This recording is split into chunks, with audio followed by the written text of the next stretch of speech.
Engineered Math Random Solve Problem number 25. Evaluate the integral of dx over 5 sin x plus 2 cosine x plus 2. Yan. So kung meron tayong integral na yung integrand niya is trigonometric rational expression, tulad nito, fraction na may mga trigo function, pwede nating ma-evaluate yung integral using Weierstrass substitution. Yan.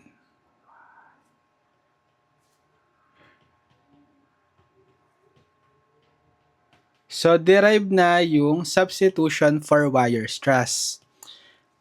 So, yung dx natin will be equal, or let's start with the mean substitution.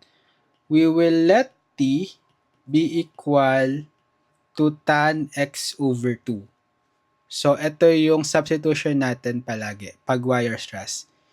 We let t or kahit anong variable equal to tan x over 2. Then, ang derived value natin for dx will be equal siya sa 2 dt over 1 plus t squared. Sin x is equal sa 2t over 1 plus t squared. And cosine x is 1 minus t squared over 1 plus t squared.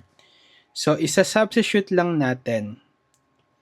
Yan, magiging integral ng, so yung dx, papalitan natin ng 2 dt over 1 plus t squared all over 5 sin x is equal sa 2t over 1 plus t squared plus 2 cosine x naman is equal sa 1 minus t squared over 1 plus t squared then plus 2. Yan. So, simplify natin kasi complex fraction tayo, di ba? Multiply both numerator and denominator by the LCD, which is yung 1 plus t squared. Yan. So, sa numerator, pag multiply natin, makakancel si 1 plus t squared. 2 dt na lang yung matitira. Sa denominator, so, i-distribute natin, di ba? Itong 1 plus t squared multiply sa bawat term. So, sa 5 times 2t over 1 plus t squared times 1 plus t squared, cancel si 1 plus t squared. Matitira na lang yung 5 times 2t or 10t. Plus, dito sa second term, pag multiply, makakancel si 1 plus t squared, matitira is si 2 times 1 minus t squared. Plus 2 times quantity 1 plus t squared. Yan. So, simplify natin. Itong 2, pwede ko na lang ilabas ng integral, no? Kasi constant. So, magiging 2 integral ng dt over 10t plus distribute yung 2. 2 times 1, 2 minus 2 times t squared, 2t squared plus distribute din yung 2. 2 times 1, 2 plus 2 times t squared, 2t squared.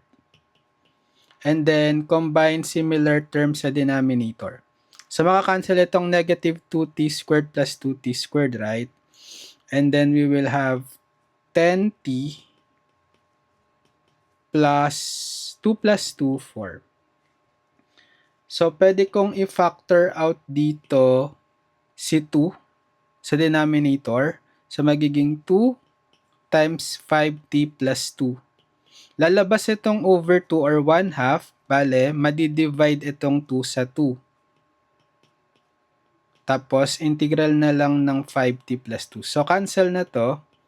So, matitira is integral na lang ng dt over 5t plus 2. And then, pwede na tayong gumamit dito ng substitution ulit. Yielding ln to, diba? Let u be equal to 5t plus 2. Get the derivative of u du. Derivative of 5t plus 2. So, sa 5t, derivative niya is 5 plus derivative ng 2, 0. So, 5 na lang dt. Yan. So, dt lang yung kailangan natin. di ba? Di-divide ko both sides by 5 para ma-eliminate yung 5. So, we have 1/5 du equals dt. Substitute, we have integral of dt is equal to 1/5 du all over etong 5t plus 2 is equal na siya sa u. Yan, so lalabas ko na lang yung 1/5 constant. So magiging 1/5 integral ng du over u.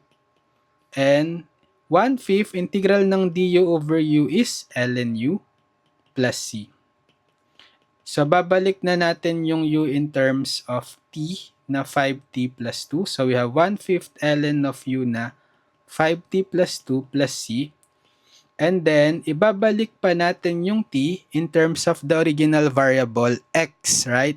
We let t equal to tan x over 2. So, papalitan natin yung t dito ng tan x over 2. So, we have 1/5 ln of 5t, which is equal to tan x over 2 plus 2 plus c. So, therefore, this is the answer.